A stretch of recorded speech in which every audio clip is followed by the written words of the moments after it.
Let's go back to the 3D window, and now this time we're gonna start connecting the IFC values to ArchiCAD property values. And that's gonna help us speed up the process since you're not gonna have to do so much manual work or inputting the values into every single element. To do this, let's prepare the file by creating a new set of ArchiCAD properties. So let's go to Options and Property Manager.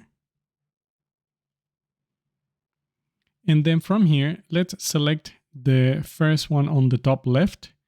And we're going to select that group simply to create a new group that's going to be placed right after it.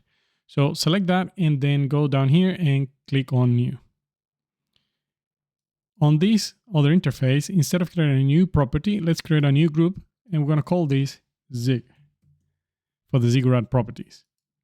Click on OK, and now the list will be right after the general ratings. Then from there, let's create a new property by clicking New again. And this time we will add a property. I'm going to call it Classification.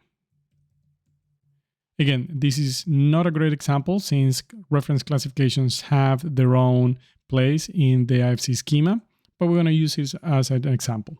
So let's click on that and simply click on OK. Now we have created a single property that is an ArchiCAD property that will have its own data type. It will have a defined value, and it will be applicable to any class that we choose. Notice that by default, it starts with none, so it won't apply to anything. So let's change that by clicking on Custom and then Edit. And from the list, let's select the 4 types we're going to use for the exercise and also for the assignment. That's going to be elements, construction elements, and then all walls. Make sure that all of them are clicked. Then all columns,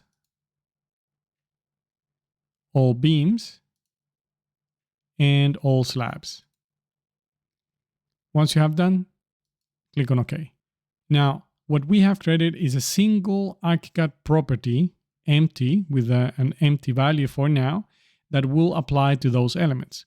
But that doesn't really automatically populate the IFC property. In order to do that, we're going to have to go into the IFC translator. So let's click on OK from here.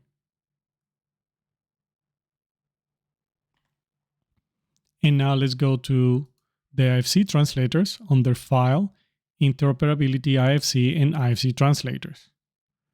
Make sure you're selecting the Coordination View Precise BREP export, and let's go into the property mapping.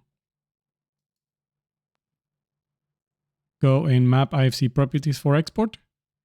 And now what you want to do is navigate on the left-hand side to the IFC walls. Same thing should be done for slabs and beams and columns. Let's start with the walls for now.